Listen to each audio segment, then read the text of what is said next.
Kenapa Singapura bisa kaya, tapi Indonesia tidak? Padahal SDA kita jauh lebih banyak.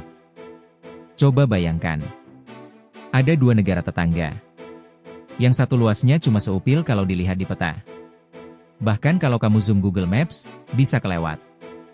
Yang satu lagi, luasnya kayak karpet merah yang digelar dari Sabang sampai Merauke. Yang satu nggak punya tambang emas.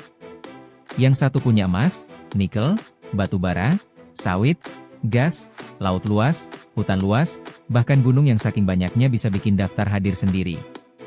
Tapi, kenapa yang kecil itu kaya raya? Dan yang besar ini masih berjuang? Kenapa negara yang nggak punya apa-apa bisa jadi pusat keuangan dunia, sementara yang punya segalanya masih sibuk debat subsidi? Hari ini kita bahas tuntas. Santai, tapi dalam. Lucu, tapi nusuk. Dan mungkin agak menyentil. Siapkan kopi. Karena ini bukan sekadar soal kaya dan miskin. Ini soal cara berpikir. Singapura itu punya apa sih sebenarnya? Mari kita mulai dari negara kecil yang sering bikin orang Indonesia bilang, ya jelaslah, mereka kecil jadi gampang ngurusnya. Tunggu dulu. Singapura merdeka tahun 1965. Malah dulu sempat dikeluarkan dari Malaysia. Tokoh pentingnya, Lee Kuan Yew. Waktu itu, Singapura gak punya air sendiri, bahkan beli dari Malaysia. Gak punya tambang. Gak punya lahan pertanian luas. Gak punya minyak. Gak punya hutan. Bahkan ruang buat parkir aja rebutan.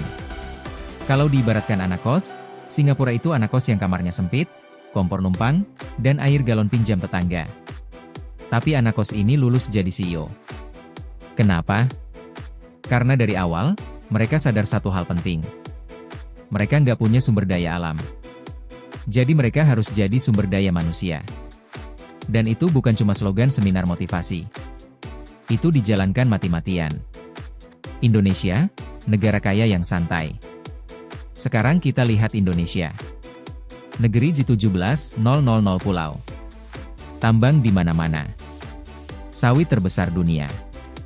Secara teori ekonomi klasik, Indonesia harusnya kaya raya. Tapi ada satu fenomena yang sering dibahas ekonom dunia. Resource curse, kutukan sumber daya alam. Negara yang terlalu kaya SDA sering bergantung pada ekspor bahan mentah. Kurang fokus pada industri teknologi. Kurang fokus pada inovasi. Terjebak mentalitas, masih ada tambang kok. Kalau diibaratkan anak sekolah. Singapura itu anak yang gak punya uang jajan, jadi dia belajar keras supaya dapat beasiswa. Indonesia itu anak yang warisan orang tuanya banyak, jadi kadang santai. Bukan berarti bodoh.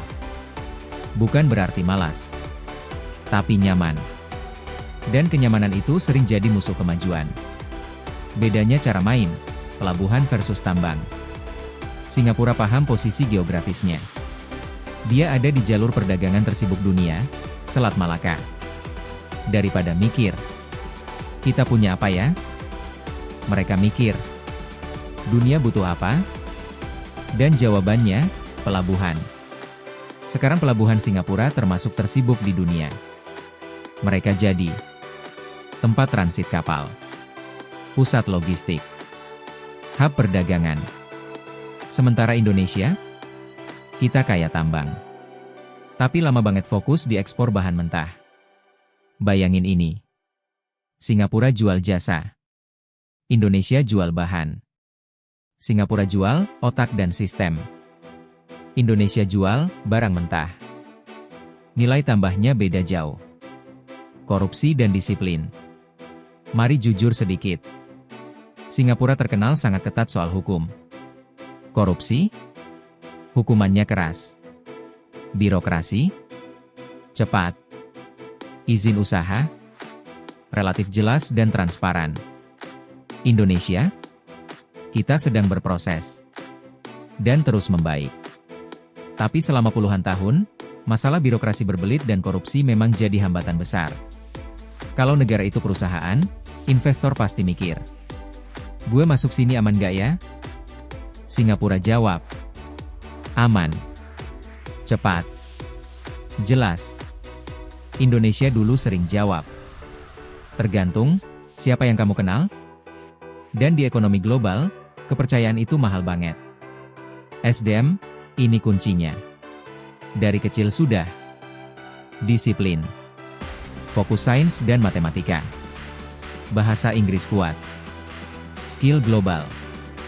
Mereka tahu. Tanpa tambang, yang bisa dijual cuma otak.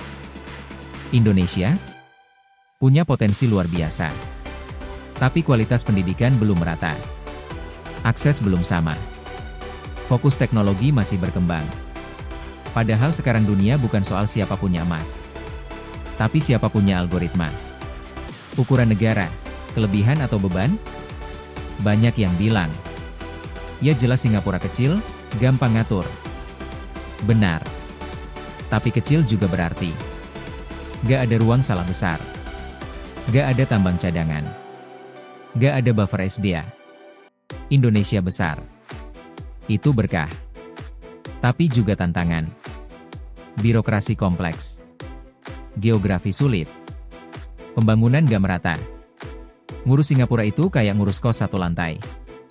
Ngurus Indonesia itu kayak ngurus apartemen 17.000 kamar. Strategi pajak dan investasi. Singapura jadi pusat finansial. Banyak perusahaan global taruh kantor regional di sana. Kenapa? Pajak kompetitif. Regulasi jelas. Stabilitas politik tinggi. Reputasi kuat.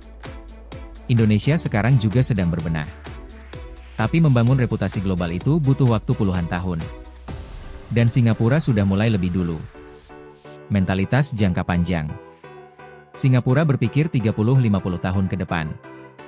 Indonesia sering berpikir 5 tahunan, karena siklus politik. Itu beda jauh. Singapura bikin kebijakan jangka panjang dan konsisten. Indonesia? Kadang ganti menteri, ganti arah. Dan dalam ekonomi, konsistensi itu emas. Jadi apa kita selamanya tertinggal? Tidak. Justru sekarang Indonesia punya peluang besar. Hilirisasi nikel. Digital economy tumbuh pesat. Startup unicorn. Bonus demografi. Indonesia bukan miskin. Indonesia sedang dalam proses transformasi. Dan perubahan sebesar Indonesia memang gak bisa instan. Sekarang mari kita renungkan. Masalahnya bukan karena kita bodoh. Bukan karena kita nggak mampu. Singapura sejak awal sadar. Kita nggak punya apa-apa. Jadi kita harus jadi luar biasa. Indonesia sering merasa. Kita punya semuanya. Padahal di dunia modern, yang paling mahal itu bukan tambang. Tapi kepercayaan. Disiplin. Sistem. Dan kualitas manusia. Kita sering bangga dengan sumber daya alam. Tapi jarang bangga dengan sistem yang efisien. Kita sering bangga dengan luas wilayah. Tapi jarang fokus pada produktivitas. Dan ini bukan untuk menjatuhkan. Justru ini untuk menyadarkan. Karena kalau Indonesia bisa memperkuat pendidikan, menekan korupsi, konsisten kebijakan, fokus nilai tambah, dan membangun budaya disiplin, maka Indonesia bukan cuma bisa mengejar Singapura. Indonesia bisa melampaui. Karena Singapura kecil. Indonesia raksasa yang sedang bangun tidur. Dan kalau raksasa ini benar-benar bangun, dunia akan kaget. Kalau kamu suka konten seperti ini jangan lupa like, komen, subscribe dan aktifkan lonceng notifikasinya ya. See you and bye-bye. Mago.